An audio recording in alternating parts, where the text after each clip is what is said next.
Next up on WTV, international adoptions and this week's edition of Trivia. WTV's Daily Update $60 starts now.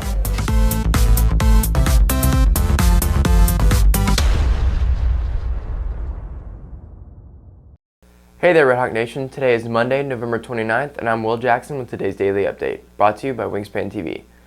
There are many ways to study, but for students in at least one AP class, index cards are what it's all about. WTV's Joaquin Perez explains. Since the school year started, students in AP Human Geography have been creating flashcards to help them study and learn an estimated 100 to 130 terms every unit. They help you guys because they really help you study, and they also help you take more focus onto the reading. So if we didn't have the note cards, a lot of students would just skim through the reading, or they wouldn't really dig deep into all the details and all of the deep information that's in the reading for your AMSCO book. So by having the flashcards, not only is it gonna give you guys an opportunity to be able to reward you if you do the flashcards on your knowledge checks, but at the same time, it's going to help you absorb and understand the material better. According to Brainscape.com, flashcards are the most effective way to motivate students to study and memorize information. I do my flashcards so that I can better understand the material and the topic that we're learning, and so I can do better on the quizzes that we take. With each AP Human Geography student producing approximately 700 to 800 flashcards, by the end of the year, these students will have created an estimated 140,000 flashcards, tall enough to make a tower several feet tall. Reporting for WTV, I am Joaquin Perez. Crossing continents and oceans, one junior on campus found her forever family. WTV's Kirthi Gumani has the story. Leaving the hospital after birth is the start of a new chapter for most families, but that's not the case for all students on campus.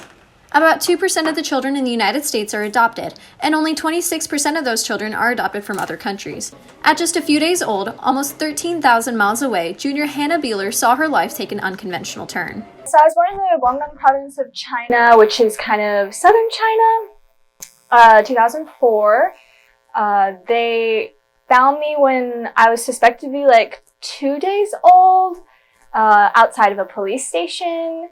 They kind of just estimated my age by looking to see that I still had like my umbilical cord scars. So that's kind of how that happened. And then they took me to the orphanage where I lived for a year and a month, so 13 months, until I was adopted by a lovely couple and brought to the United States. That couple was Janet and Paul BEELER, who began to think about an international adoption after visiting China. This trip to China many years ago marked the start of a new chapter in this family's life. We have some Chinese friends, and we went to China with them and toured a lot of the country. And we then came home, and through decision and discussion, we decided to adopt. So the discussion was a lot of what happened in China with the one-child policy. And so many girls were being put into orphanages because of that situation. We decided to go ahead and adopt and put in our paperwork for China to adopt because, you know, we love the culture, we love just the food, we love the just everything about China, everything that they had to offer. So we thought that a child who was in need of a family really needed to have a family that we could provide for. BEELER was one of only about 22,000 children adopted internationally in 2004 through a lengthy process that requires filling out many forms, proof of financial stability, and usually a home inspection. But perhaps one of the biggest differences for some international adoptees is a question that will likely never be answered. I've definitely always wondered who my birth parents are. I think every adoptee is always a little bit curious, especially like if they're born in the United States, like closed adoption, they don't know, or especially internationally, we usually never are able to find our adopted parents. If we are, it's kind of like a big win for all of us. We really love it. But like I said, yeah, I've definitely always been curious, but I think just kind of accepting that I probably won't is just something I'll have to do. Although Hannah long ago adapted to being adopted, the BEELERs had to overcome many obstacles that come with being a transracial family. We have faced challenges. I would say Hannah has faced more challenges than we have, but I think her main challenges have been questions from other people and how to answer those in a not, I guess, in a positive light. And so our challenges mainly have been to learn about the culture and to incorporate them and to support her in learning to integrate her identity and to find her identity on who she is.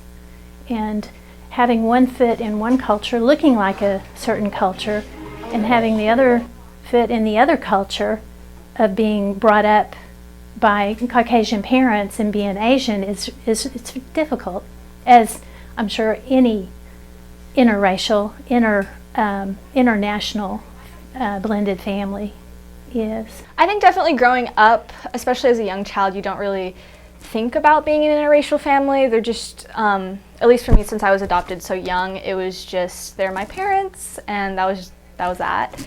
I think it was when I started getting older and kind of realizing like more of my culture, finding friends in school that were also Chinese, like experiencing more of the language and the culture, is when I guess, not necessarily like troubles, but it was just kind of like feeling that divide, like, oh, I'm kind of different from my parents. But I think being in such of like, I've always lived in Plano, Frisco, and we're a really diverse area, so just growing up and kind of having all those cultures around me and realizing that, oh, I guess I am a little bit different, there's a little bit of a divide, you kind of just feel like you're stuck in between two worlds a little bit.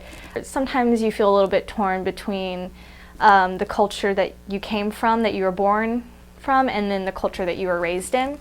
And that's something I've struggled a little bit with, but my friends and my family, they've always surrounded me with love and just made me feel that it's okay to be who I am.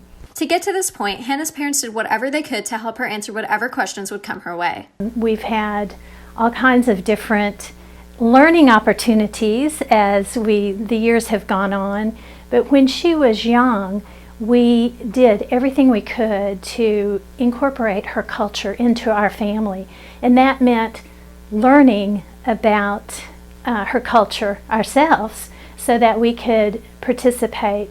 One of the things that we did was we joined a support group, play group with parents who look like us and who look like Hannah.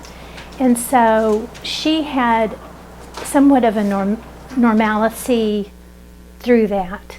So she would go to the play group and the parents would talk about all the issues that they were dealing with and how to help their children integrate, because a lot of what happens is that the child doesn't look like their family, and so the children get a lot of questions about why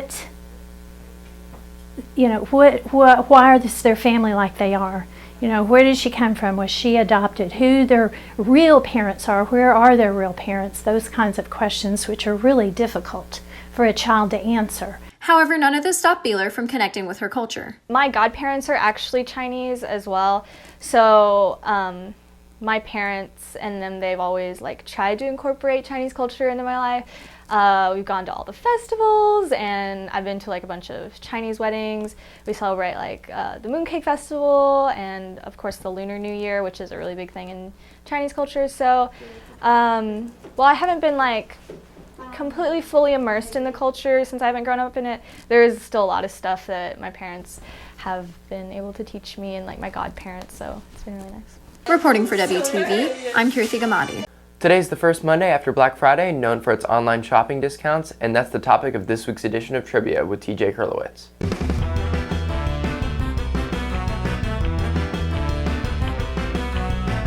Hello, welcome to Wingspan Trivia. I'm your host, TJ Kurlowitz, and since today is Cyber Monday, we'll be asking students about the general price of random products. First question is, what is the general price for a baby stroller? $60. $150. I think it's $79.99 on Amazon. What is the general price for a baby stroller, Mac? $225. What's the average price of a box combo at Raising Cane's Chicken Fingers? Because I know you love that place. $6.99. $8.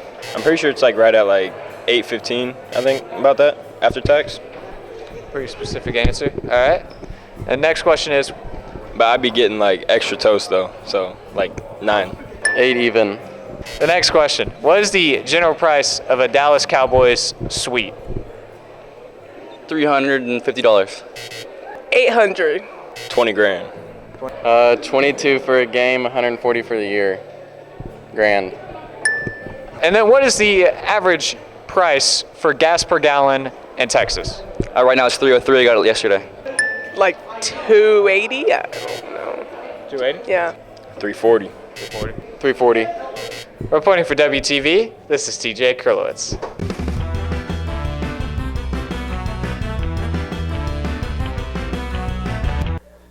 If you're looking for more from Wingspan, you can follow us at Liberty Wingspan on Twitter, Instagram, and Facebook, or visit our award-winning website, libertywingspan.com. And now for today's announcements.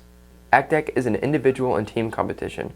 If you are interested in being part of the ACTEC class or team, please contact Ms. Mosley at mosley@friscoisd.org or Mr. Johannes at johanna@friscoisd.org.